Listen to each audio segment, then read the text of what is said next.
From the beginning of history, humans have rarely been satisfied for long. When survival was hard, people wanted safety. When safety arrived, they wanted comfort. When comfort became normal, they wanted more. This pattern has followed humanity across every era, every civilization, and every generation. The desire for more did not appear suddenly. It grew, slowly shaped by fear, memory, and imagination. Early humans lived with uncertainty.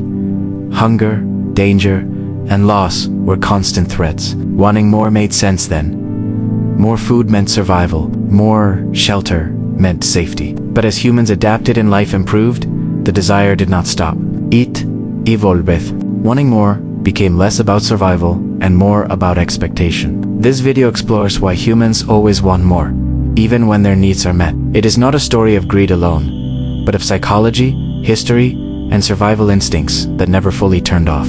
From ancient times to modern life, this restless desire has driven progress, conflict, innovation, and collapse. Understanding this pattern matters, because wanting more has shaped the world we live in today. And unless we understand where this urge comes from, it will continue shaping our future in ways we may not expect. Now, let's dive into the core of this instinct. At a biological level, our brains are wired for more. It's a system that rewarded our ancestors for seeking out resources. This is driven by dopamine, a neurotransmitter that makes us feel good when we achieve a goal. Think about it. When an early human found a new source of food, their brain released dopamine. This created a powerful feedback loop. The brain essentially said, "That felt great. Do it again." So they kept exploring, kept hunting, and kept gathering. This wasn't about greed. It was about survival. The individuals who were most motivated to find more were the ones who were more likely to survive and pass on their genes. This dopamine loop is still active in our brains today. It's what drives us to get a promotion, buy a new phone, or get more likes on social media. The problem is, our modern world offers endless triggers for this ancient system, often in ways that don't actually contribute to our well-being. This biological drive is amplified by our psychology. One of the biggest culprits is something called the hedonic treadmill. This is the tendency for humans to quickly return to a relatively stable level of happiness, despite major positive or negative life events. You get that job you always wanted, and for a few weeks, you're on top of the world. But soon enough, that feeling fades. The new job becomes just your job. The excitement wears off, and you start looking for the next thing to make you happy. It's like running on a treadmill. You're putting in a lot of effort, but you're not actually getting anywhere in terms of lasting happiness. This happens because our brains are excellent at adapting. That new car becomes the baseline. That bigger house is now just home. The bar for what makes us happy is constantly being raised, forcing us to chase the next more just to feel the same level of satisfaction we felt before. It's a psychological trap that keeps us perpetually wanting. Then, there's the power of social comparison. We are social creatures, and we have a deep-seated need to know where we stand in relation to others. In ancient tribes, this made sense. Knowing your status could mean the difference between getting a fair share of food or being left with scraps. Today, this instinct plays out in a very different arena. The world of social media, advertising, and consumer culture. We're constantly bombarded with images of what others have. We see their perfect vacations, their beautiful homes, and their successful careers. Our brains, still running on that ancient social comparison software, can't help but measure our own lives against these curated highlight reels. This creates a sense of relative deprivation, where we feel poor not because we lack basic necessities, but because we have less than the people we compare ourselves to. The advertising industry masterfully exploits this. It creates desires we never knew we had, convincing us that we need the latest product to be happy, successful, or accepted. It turns want into need by showing us what everyone else is supposedly enjoying. So, this constant desire for more is a powerful cocktail of biology, psychology, and social pressure. It's an ancient survival instinct that hasn't been updated for the modern world. This drive has fueled incredible human achievements. It pushed us to build cities, invent technologies, and explore the unknown. It's the engine of progress. But it's also the source of endless anxiety, dissatisfaction, and conflict. The key isn't to eliminate this desire. Entirely, that would be impossible. The key is to understand it. By recognizing the dopamine loops, the hedonic treadmill, and the social comparisons at play in our own lives, we can start to gain some control. We can choose to step off the treadmill, to focus on gratitude for what we have, and to define success on our own terms, not by what society tells us we should want. Understanding this part of our human nature is the first step toward finding a more lasting sense of contentment in a world that always tells us we need more. The first topic, ID born from survival instincts. Have you ever wondered why we always want more? More money, more stuff, more success. It's easy to feel guilty about it, to think it's just greed. But what if I told you this relentless desire isn't a modern flaw? What if it's an ancient survival instinct, hardwired into your brain for a very good reason? Let's rewind the clock way back. Imagine being an early human. Your world is a constant battle for survival. Safety is a luxury you can't afford. Hunger is always lurking around the corner. Predators are watching from the shadows. A sudden storm could wipe out your only shelter.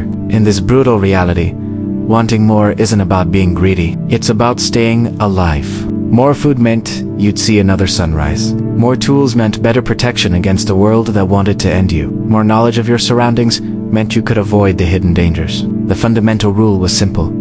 Those who wanted more survived. Those who were content with just enough often didn't make it. This constant pressure sculpted the human brain. It evolved to prepare for the worst, even in times of plenty. Found a patch of fruit. The instinct wasn't just to eat until you were full. It was to gather as much as you possibly could. Why? Because you never knew when you'd find food again. This wasn't a conscious choice. It was a deeply ingrained program for survival. Stockpile, store, and save. This became our default setting, and our brains have a funny way of remembering things. The pain of hunger leaves a much deeper scar than the fleeting pleasure of a full belly. The terror of a near miss with a predator sticks with you far longer than the feeling of safety. Our minds are wired to focus on the negative, on the threats, because that's what kept our ancestors alive.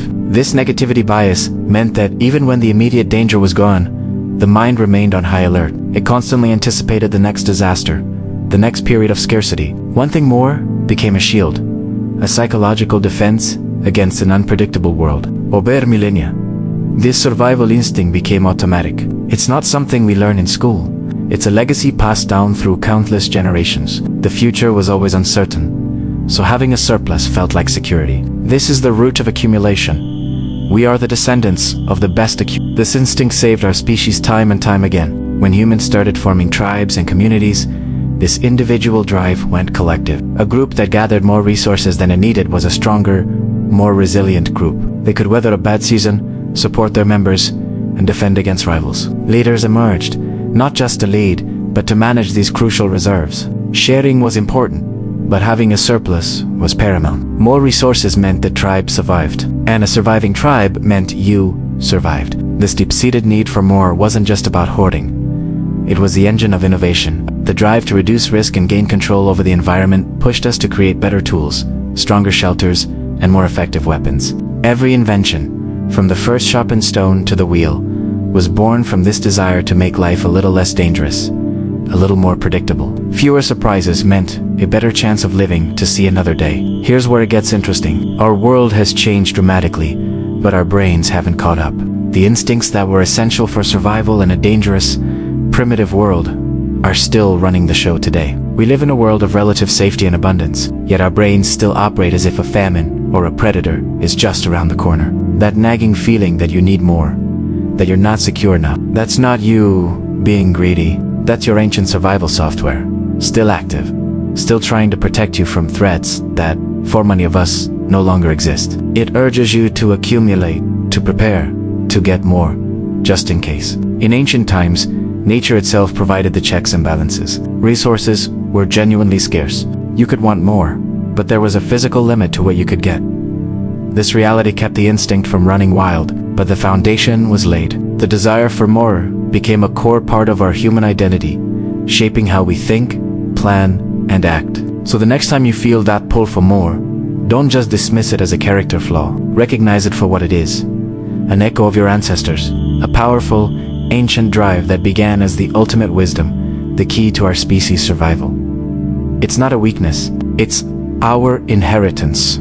The real challenge for us, in our modern world, is to understand this ancient instinct, to learn when it's helping us, and when it's leading us down a path of endless, unnecessary anxiety. The problem we face today isn't the desire itself, but what happens when that desire is unleashed in a world of unprecedented abundance. When more stops being about survival and starts becoming something else entirely. Understanding this origin is the first step to navigating our modern lives with more wisdom and less stress. The second topic is from survival to desire. Have you ever stopped to wonder why? No matter how much we achieve or acquire, it never seems to be quite enough. There's always another goal, another desire just over the horizon. This isn't a new feeling. In fact, it's a story that began thousands of years ago, a quiet but profound shift in the human psyche. Let's travel back in time to understand when enough stopped feeling enough.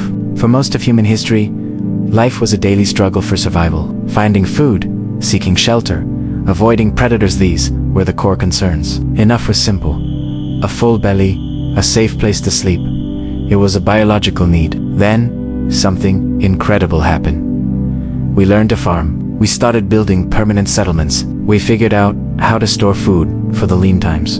For the first time, survival wasn't just a game of chance. It became predictable. This newfound stability was a game changer, not just for our bodies, but for our minds. As the constant threat of starvation and danger began to fade, our perception of the world changed. What was once a miracle, having food for tomorrow, slowly became normal. What was once a luxury, a steady roof over our heads, became a basic expectation. Our brains, remarkably, recalibrated. This is a powerful psychological mechanism at play. Our minds don't measure satisfaction in absolute terms. They measure it relative to our recent experiences.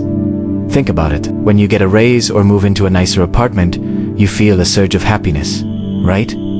But how long does that last? Before long, that new reality becomes your baseline, and you start looking toward the next improvement. We are incredibly good at adapting to better conditions, and as soon as we adapt, we start wanting more. This is why progress, as wonderful as it is, never seems to bring us lasting contentment. But it wasn't just our internal psychology that was changing. As our early societies started producing surplus food and resources, a new social structure began to form. For the first time, some people had more than others. This surplus created hierarchy. Status was born, and with status came comparison. Suddenly, enough wasn't just about surviving. It was about how you stacked up against your neighbor. Success was no longer measured by whether you lived to see another day, but by how much more you had than the person next to you. This social comparison lit a fire under our desires. We were no longer content with just being safe. We wanted an advantage, and an advantage meant having more land, more tools, more influence, more control. Our desires expanded far beyond our biological needs. As societies grew larger and more complex, this new dynamic the gap between the haves and the have-nots became more visible.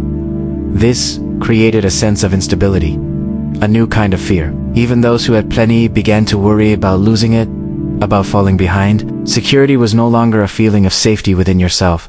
It became tied to what you own. Our powerful survival instinct, the very thing that had kept us alive for millennia, adapted once again. But this time, it wasn't preparing for famine or predators. It was preparing for a loss of status. The fear was different, but the ancient drive to accumulate and protect was the same. Wanting more became a defense mechanism, a way to guard against falling down the social ladder. Our cultures began to reflect and reinforce this new mindset. Stories were told, songs were sung, all praising growth and expansion. Accumulating more was seen as a sign of strength and success. Those who were content with what they had, who stopped striving for more, were often viewed as lazy or lacking ambition. Restlessness became a virtue.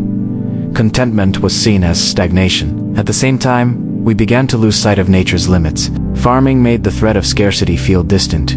Trade networks could soften the blow of a local shortage. Storing resources delayed the consequences of It felt like we had outsmarted nature, that we had transcended its limitations.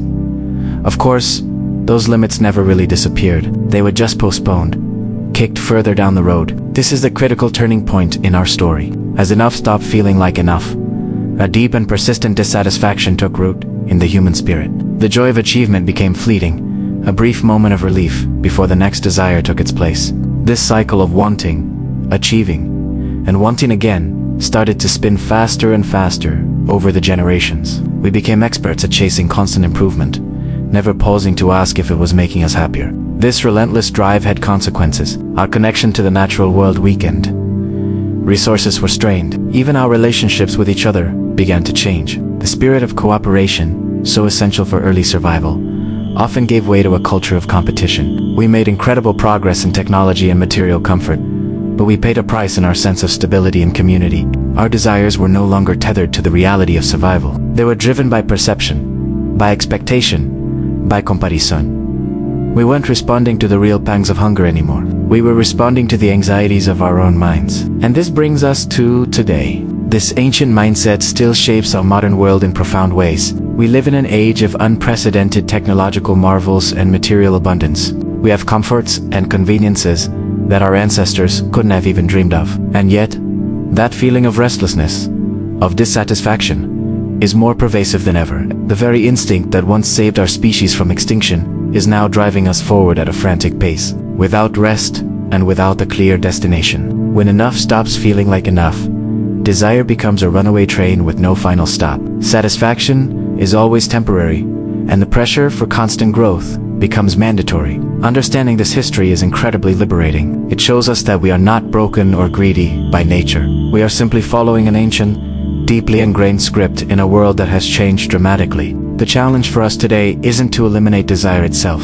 Desire is a powerful engine for creativity and progress. The real challenge is to become more conscious of it, to understand where it comes from, and to learn, for ourselves, when enough truly is enough. If this resonated with you, I'd love to hear your thoughts in the comments below. The third topic is the brain that never feels enough. Have you ever achieved a huge goal, felt amazing for a day, and then nothing? That feeling of emptiness right after a big win is way more common than you think. And it's not because you're greedy or ungrateful. It's all about how your brain is wired. Let's dive into why our brains seem to be on a never-ending quest for more. This all goes back to our ancestors. For early humans, life was about survival. Finding food, finding shelter, these were major wins. To make sure they kept doing these life-saving things, their brains developed a reward system. When they succeeded, their brain released feel-good chemicals. It was a simple, effective message.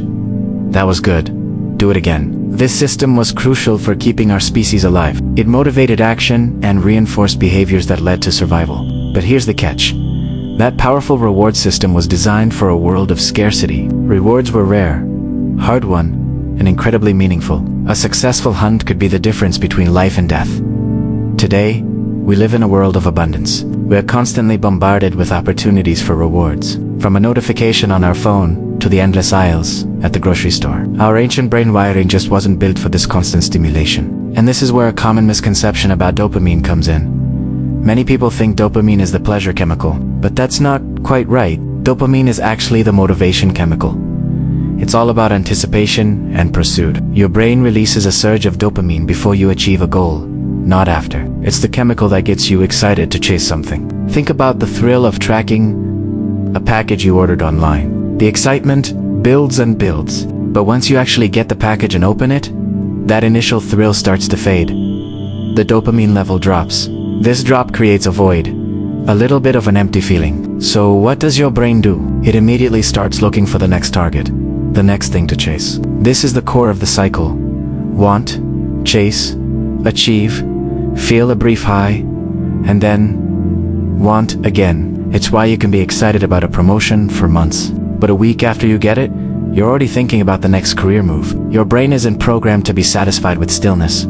It's programmed to keep moving forward. Our modern world is like a candy store for this ancient reward system. Endless choices mean endless pursuits. Every advertisement, every social media post, every new gadget promises to be the thing that finally makes us feel complete. But of course, none of them deliver permanent satisfaction. They just feed the cycle. The brain doesn't have a built-in enough button. It sees completion as just a temporary pause before the next chase begins. And then there's social comparison. When we see someone else succeed getting that dream job, buying that perfect house, going on that amazing vacation, it triggers the exact same reward circuits in our own brain. But instead of feeling good, it often feels like a missed opportunity for ourselves. Our brain interprets our success as a signal that we need to up our own game, to chase more, to do more. Social media has put this phenomenon on steroids. We're constantly exposed to the highlight reels of everyone else's lives, which just pours fuel on our brains' desire for more. It's important to understand that this doesn't make us bad people. It means our brains are running on some seriously outdated software for the environment we live in. The very system that pushed our ancestors to survive and thrive is now struggling to find the off switch in a world of endless options.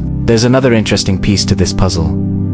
Memory bias. Our brains tend to remember the feeling of desire much more vividly than the feeling of fulfillment. The chase is exciting. It's stimulating. The feeling of completion, on the other hand, is usually calm. And our brains, evolved for a dangerous world, often prefer stimulation over calm. Calm might signal safety, but it doesn't signal progress. This is why we can feel so restless, even when our lives are comfortable and safe. Once our basic survival needs are met, the brain starts searching for new sources of stimulation. Wanting more becomes a way to feel engaged, to feel alive. We even start to fear stagnation as much as we once feared predators. Standing still feels like going backward. Pushing for growth feels safe, even if it leads to burnout. The brain's inability to register enough isn't a bug. It's a feature that worked almost too well. It's what drove humanity to innovate, to explore, and to build the world we live in today. But that relentless forward progress comes at a cost when there's no pause button. It leads to mental exhaustion, declining satisfaction, and desires that multiply faster than we can fulfill them. So, what can we do? The first step is to let go of the shame. You're not weak or broken for always wanting more. You're just a human with a human brain that is doing exactly what it was designed to do. The challenge isn't to get rid of desire altogether. That's probably impossible. The real goal is to learn how to manage it, to become the master of our own minds, rather than letting our ancient wiring run the show. How do we do that? By bringing awareness to the process. When you feel that pull for something new, recognize it for what it is. Your brain's reward system kicking into gear. Instead of immediately acting on it, take a moment. Pause.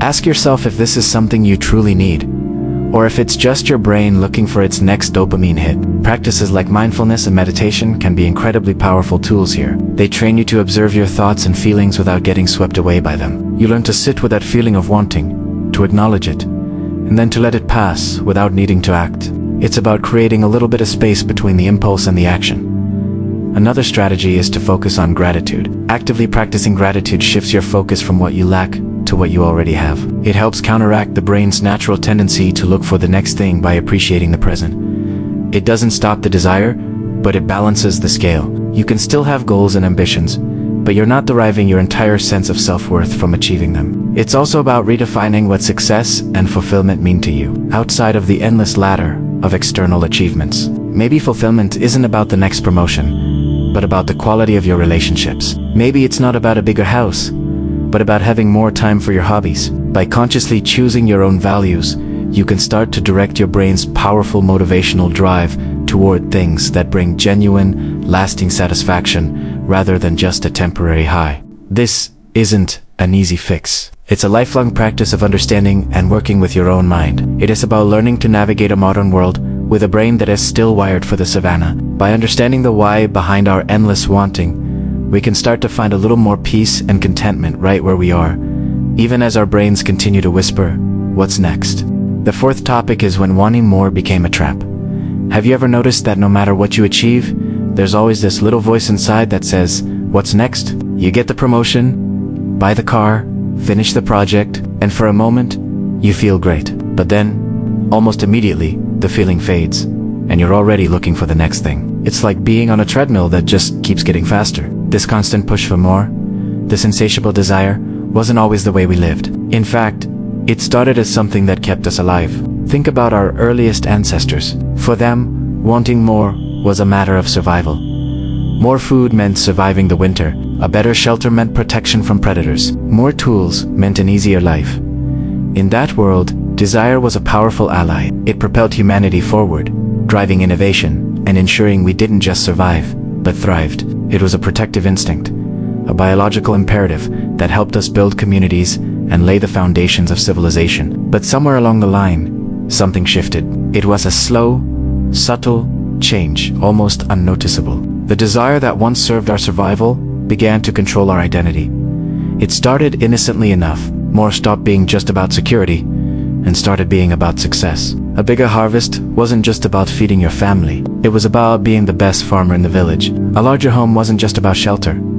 It was a symbol of your status. And slowly, over generations, this equation twisted even further. More became a measure of our self-worth. We began defining ourselves not by who we were, our character, our kindness, our wisdom, but by what we had. Our possessions, our job titles, our list of accomplishments. This created an immense, unspoken pressure. We were no longer chasing more just to live. We were chasing more to feel like we mattered.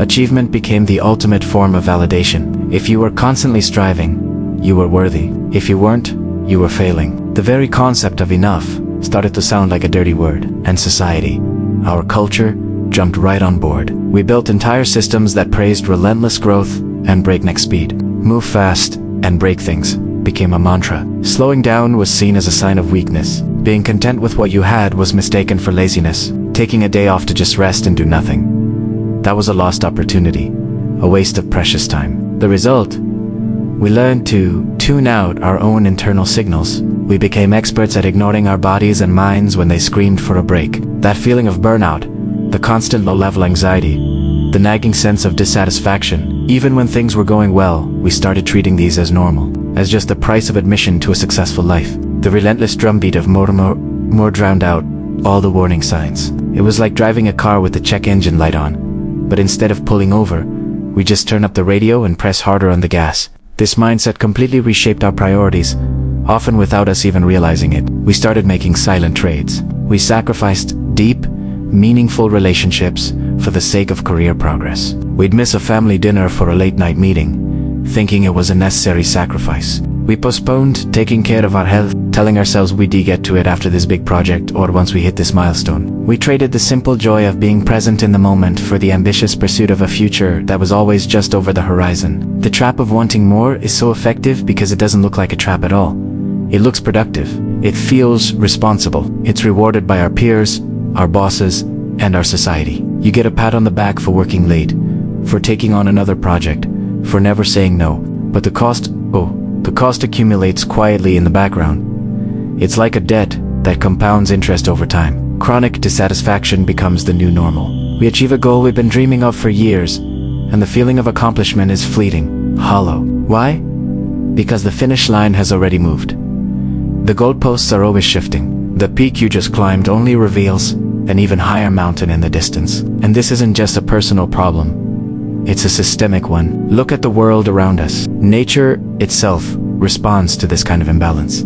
Our planet's resources are strained. Our social and economic systems are showing signs of breaking under the pressure of constant, infinite growth on a finite planet. And what's our typical response? We push even harder. We apply more effort to solve problems that were caused by excessive effort in the first place. It's a vicious feedback loop that's incredibly difficult to break, because wanting more still feels like the solution, even when it's the root of the problem. And then, we added rocket fuel to the fire.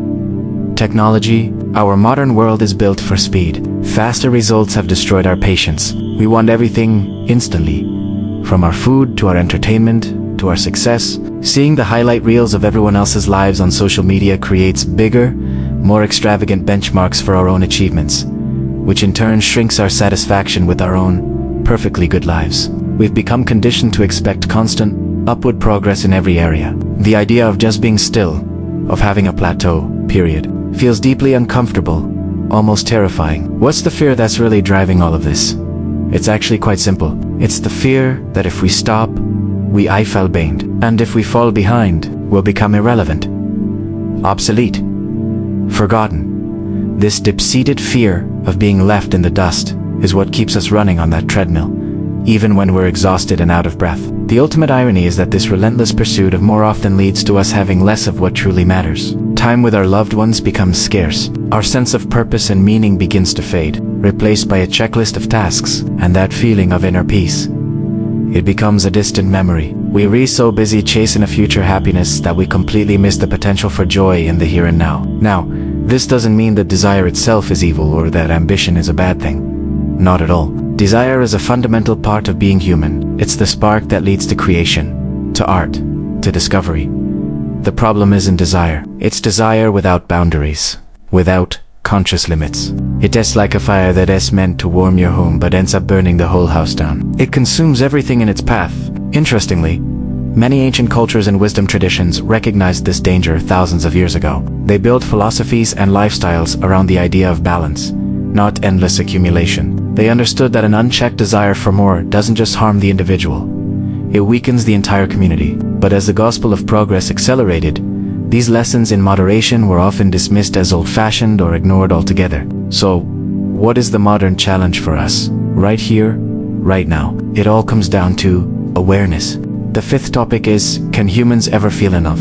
Can we ever truly feel like we have enough? This isn't about whether we'll stop wanting more. It's about whether we can learn when more is no longer needed. Desire is a fundamental part of what makes us human. It drives us to innovate, explore, and create. But it's our awareness that determines whether this drive leads to growth or destruction. Look back through history. Moments of balance, when humanity seemed to find its footing, often came only when limits were forced upon us. Scarcity, collapse, or deep, collective reflection would temporarily slow us down. But as soon as those limits disappeared, the surge of desire returned, stronger than ever.